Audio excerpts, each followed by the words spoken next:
Now I come to the second method, that is expenditure method. We have done three methods. First is value added method, second was income method, and third is the expenditure method. Clear, children? So these are the three basic methods which are used for calculation of national income. What is expenditure method? In the case of expenditure method, we measure national income in terms of expenditure on the purchase of final goods and services produced during the accounting year in the economy. वो जो सब खर्चा पूरे साल में किया जाता है नेशनल इनकम के लिए, जैसे कि फॉर एग्जांपल हम लोग हर चीज़ जो बाई करते हैं कंज्यूमर्स गुड्स होते हैं, ये जो सामान हम लोग परचेज़ करते हैं, फाइनल गुड्स बने बनाए तैयार गुड्स, और जो भी हम लोग सर्विसेज के लिए पैसा पे करते हैं, ये सब जो है they come under the expenditure method. Expenditure method are divided into 4 parts. जब मैं आपको 4 पार्ट्स एक्सप्लेन करूँगी तब आपको बिल्कुल समझ में आ जाएगा. Classification of final expenditure, it is classified into 4 categories. Private final consumption expenditure, यानी कि हम प्राइवेट लोग जो अपने अपने सामान के लिए पैसा खर्च करते हैं. गवर्नमेंट जिन चीज़ों पर पैसा खर्च करती है वो.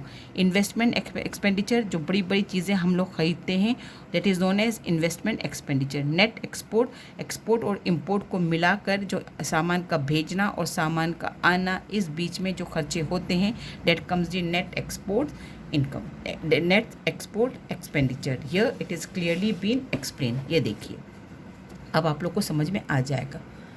Should I begin? चलिए पहला वाला कौन सा था? Private final consumption expenditure. Private means जो हर इंडिविजुअल अपने अपने सामान के लिए खर्च करता है, that is known as the private. Private means हर इंडिविजुअल इंसान जो अपने अपने घरों में अपनी इनकम से जो खर्चा करता है वो.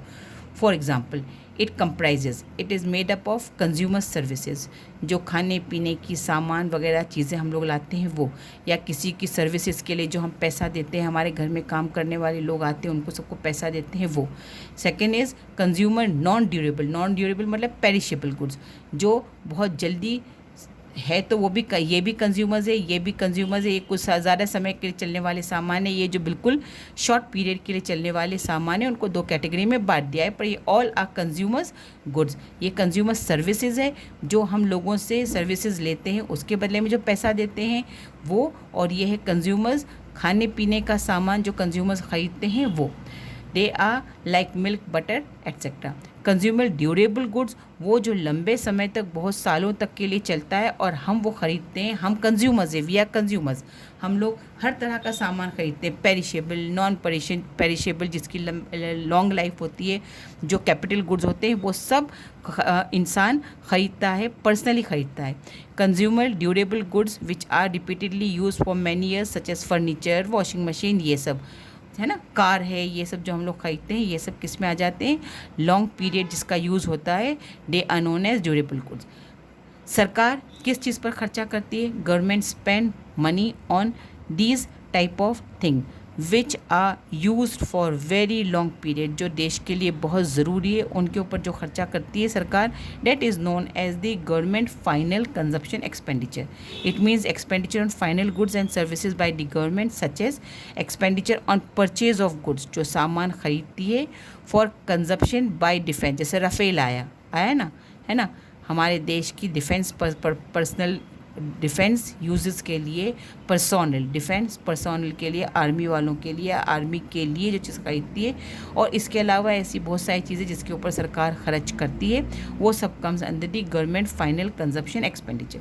Investment expenditure means expenditure on the purchase of final goods by the producers which are to be further use in the process of production. Machine, investment का मतलब होता है एक बड़ा मशीन ख़रीदा. अब ये मशीन के ऊपर वो लोग बार बार प्रोडक्शन करते जाएंगे, process of production such as, ये तो हो गया इंटरप्रीनियर का, यानी कि प्रोडक्शन के अंदर मशीन आता है. अब यहाँ पर एग्जाम्पल दिया है परचेज ऑफ अ ट्रैक्टर. अब एक फार्मर के लिए क्या ज़रूरी है? ट्रैक्टर. एक प्रोड्यूसर के लिए क्या ज़रूरी है? मशीन. एक मशीन से जाने कितनी बार अपना प्रोडक्शन करेगा और पैसे कमाएगा. एक बार ट्रैक्टर ख़रीदने के बाद फार्मर बार बार बार हर साल उसको जब जब फसल काटेगा वो ट्रैक्टर को यूज़ करेगा। Investment expenditure again classified as fix investment, inventory, inventory का मतलब होता है स्टॉक, फिक्स यानी कि फिक्स्ड असेट्स जो अपन लोगों ने अकाउंट्स में पढ़े, हर वो फिक्स असेट जो बड़े बड़े असेट्स पर खर्चा किया जाता है वो that is known as fix investment. Inventory stock जो है वो चेंजेबल है, बार बार ख़त्म होता है फिर लाते हैं, फिर ख़त्म होता है फिर लाते हैं, लेकिन उसके ऊपर डिपेंड करता है हमारा production. Fix investment when the producers expend on the purchase of fix assets such as plant machinery, ये मैं आपको फिक्स असेट समझा चुकी, और ये उसी का फिर एक्सप्लेनेशन दिया हुआ है इन्वेंट्री। तो इनको और क्लियरली उन्होंने एक्सप्लेन किया है। Business fix investment by household and construction of houses, public fix investment और fix investment by the government, construction of road dam, बड़े बड़ा काम जो सरकार करती है वो सरकारी कामों के लिए जो खर्चा होता है वो आता है किसमें, fix investment.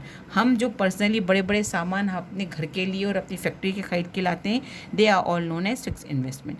Inventory investment, inventory investment means investment on stock खरीदना और उसको संभाल के रखना क्योंकि वो प्रोडक्शन के काम में आता है। Inventory investment means change in stock during the year. Stock includes stock of finish goods, बना बनाया तैयार सामान जो नहीं बिका, that is known as finish goods, है ना। स्टॉक ऑफ फिनिश गुड्स जो सामान एंड में रह गया और वो नहीं बिका। सेमी फिनिश्ड अभी अंडर कंस्ट्रक्शन था और वो रुक गया, डेट इज़ नोन आधा बना हुआ semi fix goods. And raw material का मतलब होता है कच्चा माल, ये सब हम लोग संभाल के रखते हैं, किसी वक्त भी हमें ज़रूरत पड़ी तो हम अपना सामान प्रोडक्शन उसका शुरू कर सकते हैं। So children, here I have explained you the meanings of 3 important methods of calculation national income. Here comes to the end of your important chapter, national income concept, aggregates and consumption and computation. Concept theory, aggregate यानी कि कहाँ छोटे छोटे या बड़े बड़े जिसके ऊपर खर्चे किए जाते हैं, कंप्यूटेशन मीन्स कैलकुलेशन, ये सब अपन कर चुके। And now here it comes to the end of your important chapter of national income, जिसके बहुत सारे बोर्ड में क्वेश्चंस आते हैं। नेट एक्सपोर्ट्स भी समझा दूँ। Net exports represent difference between exports and import during an accounting year.